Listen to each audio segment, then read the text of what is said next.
So let's move on to agenda item number 6, and it is the unsolicited proposals process that we have, and we have Eric that's going to present on that. Eric? Thank you. Again, Eric Crump, I'm with Washoe County's Community Services Department. I'm the director, and I appreciate you all having me here again. I believe I was at the last meeting, or maybe it was the meeting before that. So I'll be providing a brief overview of Washoe County's unsolicited proposal. Can you get the next slide? Okay.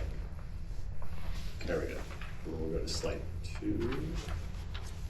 Next slide.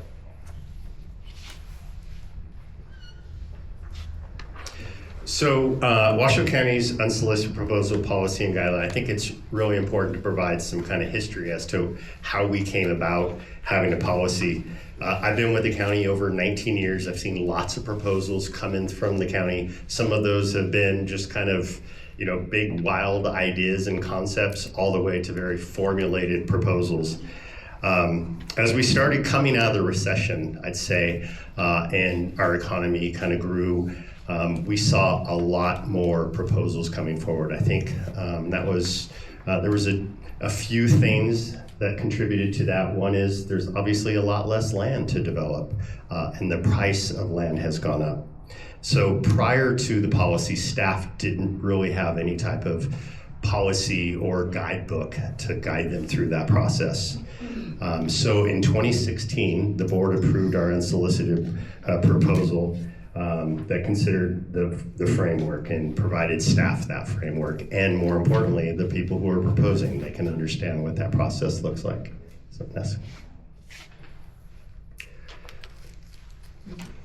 So in the policy, there is a definition of an unsolicited proposal, and just as the name implies, unsolicited, these are things that the county has not solicited for. We often solicit for construction contracts, requests for qualifications for engineering and professional services, purchasing of certain equipment. So we have processes for that. These are when things come to us without us asking, right? These types of projects are often referred to as private-public partnerships, or P3s, and it's usually a partnership between the government and the private sector. Next slide. Obviously, the policy outlines specific objectives that must be met.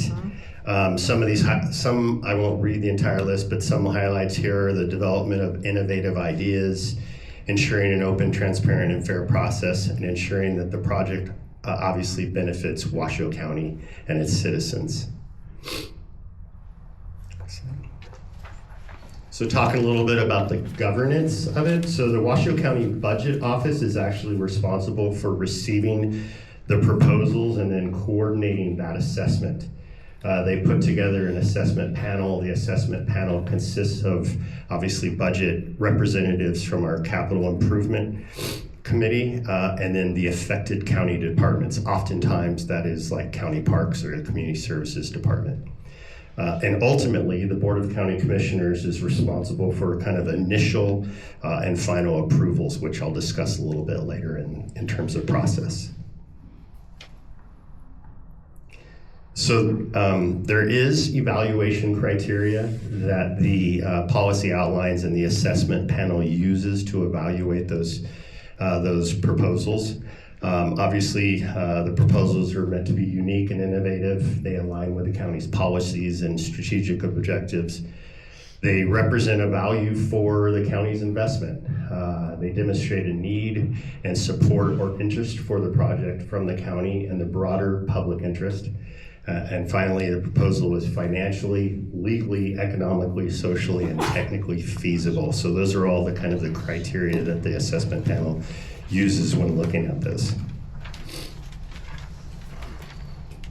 So in terms of assessment, the initial assessment is done by that assessment committee that I talked about earlier. They look at the proposal based on the criteria that I just talked about, and if it meets all those criteria, they make a recommendation to the board. We kind of we refer to that as stage 2. We go to the board and get direction from the board, and the board says, yep, we like this, please move forward to stage 2, or no, and it's kind of dead in the water. If they give us direction to move to stage 2, we start working on kind of final negotiations, binding contracts, and ultimately those are taken back to the board for yet another approval. We do have quite a few examples of those partnerships within Washoe County, throughout Washoe County. Some were pursuant to the unsolicited proposal, some were prior to the unsolicited proposal. Here's kind of a list. Many of you may know we have the Wilbur D. May Museum and Arboretum. That is a partnership with the Wilbur May Foundation. That is up at Rancho San Rafael, and that wouldn't have happened without that partnership.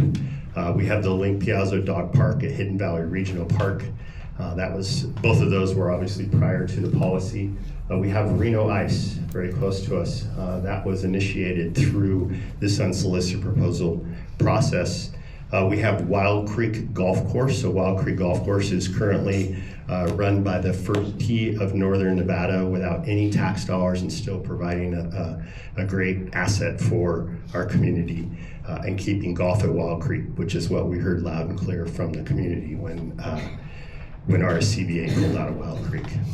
We actually had an unsolicited proposal for an indoor tennis facility near Washoe Golf Course.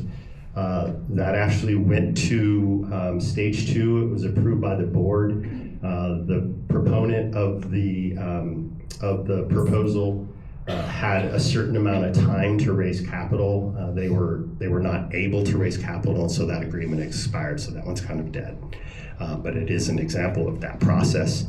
And then Washoe Tennis Center is basically operated by a nonprofit. There is roughly $20,000 to $30,000 that's put into that on an annual basis to resurface those tennis courts through that partnership. So there's an overview of the unsolicited proposal, and I'd be happy to answer any questions you have. Go ahead and stand up and state your name. My name is Terry Farrell. I want to know why someone can donate property to the, I guess, county, and then go to an attorney and have a decision to make limited, and what that can be done with that, and how the city then can turn around and decide to do something totally different, like put in that stadium for soccer. How do you do that? Sure. So I assume all of you heard the question. So oftentimes, Washoe County Parks specifically receives land donations. Oftentimes, those land donations are then deed restricted. So reading between the lines, I'm sure you're talking about South Valley Regional Park and the Yes. land that was donated from Dr. Duraskar. So the deed restriction that is associated with that, I believe, reads for public use or something along those lines. It's very, okay? So we had an opinion from our DA. Would a soccer stadium that's open to the public, that potentially has other public use, would it meet that criteria? They said, it's kind of a gray area. So the best case is to protect the county, and the spirit of which that land was donated is to owe to whoever the successors, the signs, or perhaps the person is still alive. Oftentimes that's the case. And get them to recognize, hey, would this use comply with those deed restrictions? At that point, if the answer is no, then we would back out. That's exactly what happened. So prior to that, we were under the impression that they were supportive of that. So from a legal standpoint, Washoe County staff, we were under the impression that the assignees and the successors to Dr. Duraskar were supportive of that, and it met the restrictions. From a broader perspective, we have deed restrictions all over the county on public property, and that's the first thing we look at. And so those are put in place for good reason. We don't ever want to go against those deed restrictions. It's bad form, it's potentially illegal. We can, the property reverts back for all of those reasons. So I hope that answers your question. Well, the daughter was there at the meeting, and she she did not agree Please with. form it in a question. I think Eric covered sort of that aspect of it, that there was an assumption or at least a working knowledge that it would be supported, and when it clearly wasn't, then it moved into a different direction. That's exactly correct. Okay. Any other questions? Yes. Ma'am? Val White. Penny, we'll get you. So, Val White, so the status of where it's now, did it revert back to just nowhere? It's not gonna go out? Because you said we initially were under the impression that it aligned with the donor's wishes, public use. Yeah. But now that you know, based on the daughter's statements, that is not aligned with the donor's wishes, you have erased it. Anything that you've done in the county government to take it back to, it's a no-go. Correct. So the information now that the assessment team has is different, right? We now understand that this isn't ethical, it's not legal, for all those reasons that I stated earlier, using the criteria of the unsolicited proposal. So there is no soccer stadium proposal. The design for South Valleys Regional Park is right back there. There is no stadium. There's no secrets here, I promise you. At this point, so will the commissioners be saying in any way, statement, the stadium is dead for these unsolicited proposers? If the commission would like an agenda item to make that decision, we can certainly bring, they have not requested that of staff, at least of me. Right now, we haven't taken anything forward because there is not a proposal that meets the criteria that is associated with the unsolicited proposal, right? Another question? Mark? Mark, I had 8 questions, but that opened up a different question, so please bear with me. Do you not hear me? Otherwise, It's better for online, yep. I may need to click it on. Oh, how do I do that? Just push it up. There you go. May need to come just a touch closer there, Mark. Sorry. There's a plurality of criteria for the county to consider an unsolicited proposal. And I think one of them is, or among them, are that the county would consider these public-private proposals or these unsolicited proposals if the private sector couldn't do it or wasn't doing it by themselves and needed the government to do it. What is your take on that level of criteria? Because it seems like you or your staff or your body is putting this entire burden of responsibility on the Drogstar family, and that may not be fair. I think it's safe to speak to just how that would be.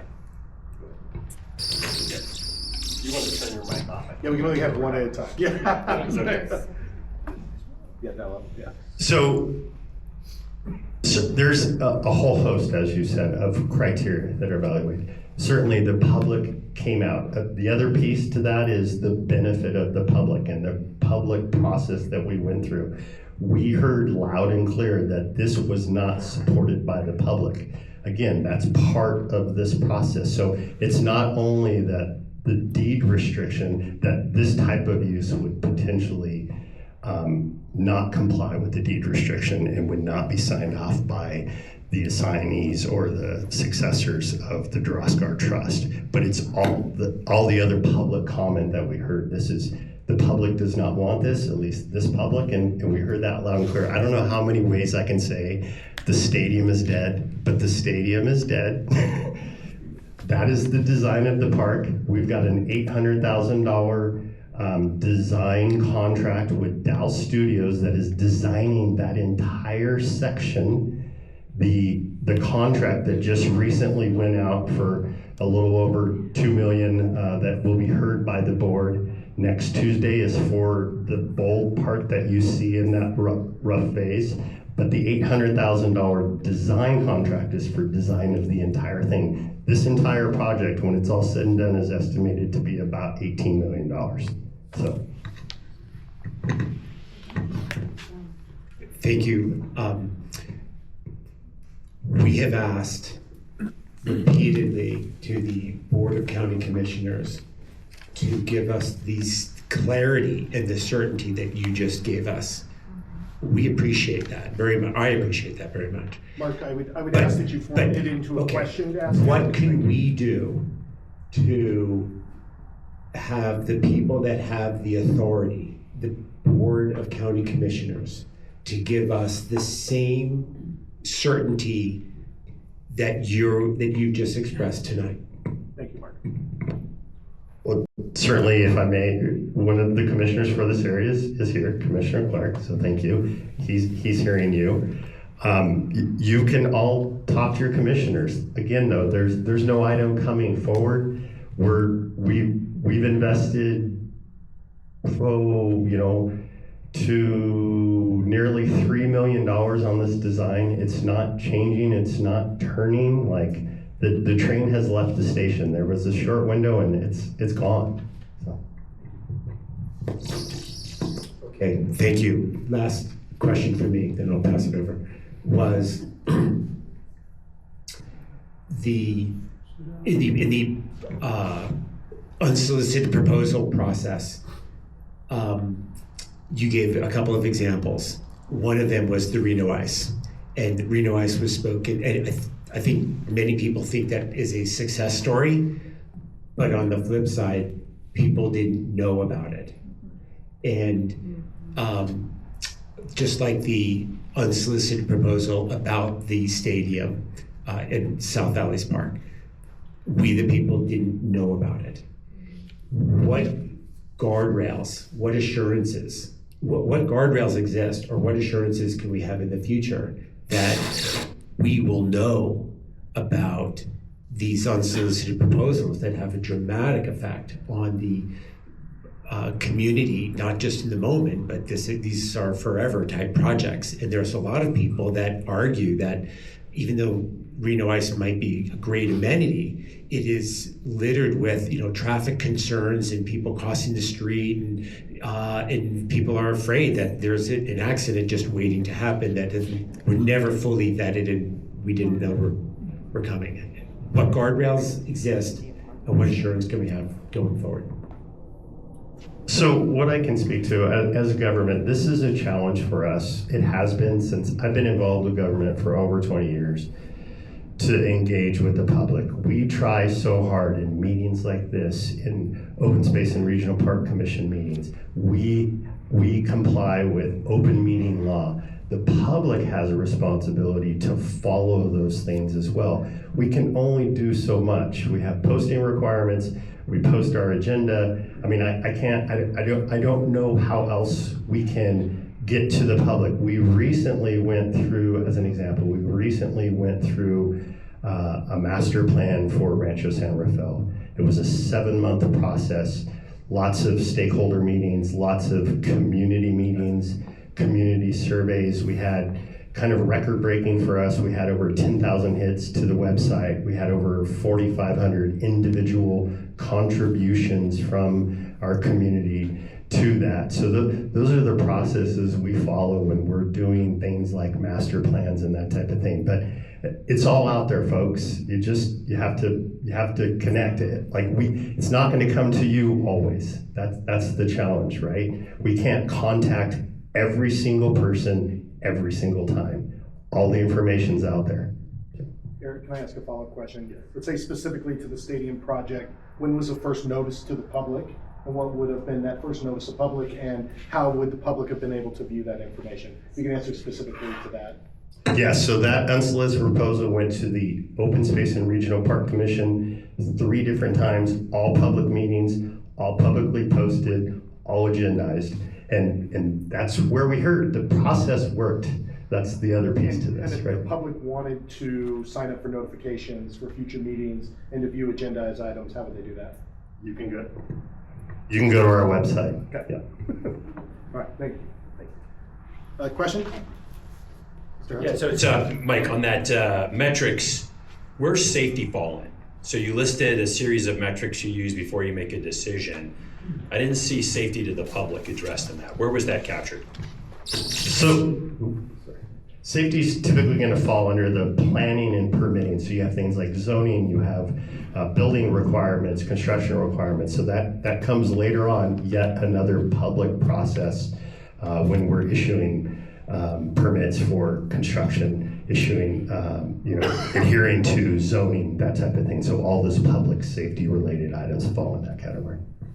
So follow-up amplification of the question. It's not safety as it relates to contracting and or building. It's safety to the public as it relates to crime, terrorism, drug interdiction, that type of safety. When does that come into the metric? That seems like that would involve law enforcement, first responders, DHS, that piece was missing in this last conversation on unsolicited proposal. It was never brought forward. It was more traffic, lights, things that are important to the neighbors, but it was clear that the safety boundaries, countermeasures, none of that was put forward or discussed. So I go back to my base question, safety to the public, where is that addressed?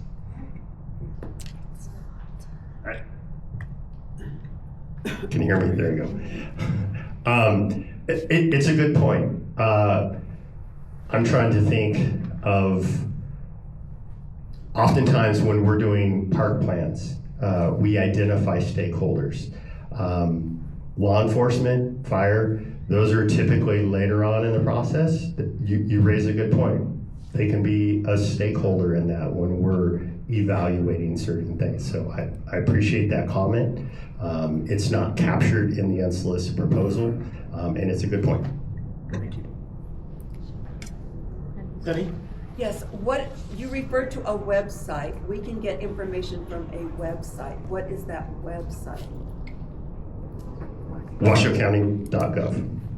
Right, well, I go there and it's not easy to find stuff. So when you tell us go to the website, we go to WashoueCounty.gov, and then where do we go from there? So right on the top, depending if you're on the mobile app or if you're online, you would typically go to boards and commissions. Right. Right on the right-hand side, as soon as you hit boards and commission, it lists every commission, so you can look to see what you might have interest in. Look, it has their agendas posted, that type of thing. There's also the ability, and I forgot what they're calling it now, CMail, what are they calling it? You can sign up, and I will get that information to this board and they can pass it on. You can sign up for CMail, and you can kind of click all these boxes. I'm interested in planning items. I'm interested in this area. And you will get, trust me, I get 5 emails a day from the county, and I work from them for them on all those types of things. So Yes, I know all that because Yeah. I'm on that website all the time, but I'm talking about these unsolicited proposals. The one with the soccer stadium caught us totally off guard. It almost passed the Parks Commission. Thankfully, Mark Radow found out about it and alerted the community, and we got it stopped. So there's no specific area you would find out about unsolicited proposals. Unsolicited proposal would hit a public meeting like the Open Space and Regional Park Commission and ultimately the board multiple times. So that is where you want to look. You want to look at those decision maker agendas to find when things are coming. We don't get in the last 5 years, I think we've gotten 3 unsolicited proposals. I mean, it's not something we put up a website first. We just don't get that many of them. I think to say it is, once you sign up, you would get an email notification that there was an upcoming board meeting, similar to how you may have been notified for this meeting this evening.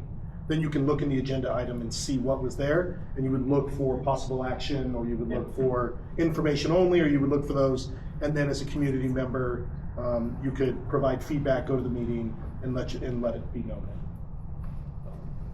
Another question?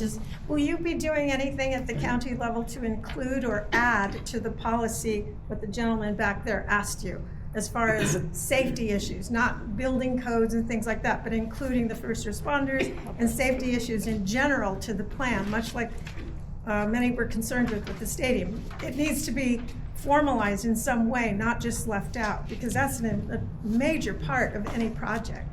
Yes, I can go back to the committee who put this policy together. It would ultimately go back to the board for adoption. I think it's a great example. Another thing I'm thinking with the current Rancho San Rafael master plan update, we identified 18 different stakeholders when we were updating that.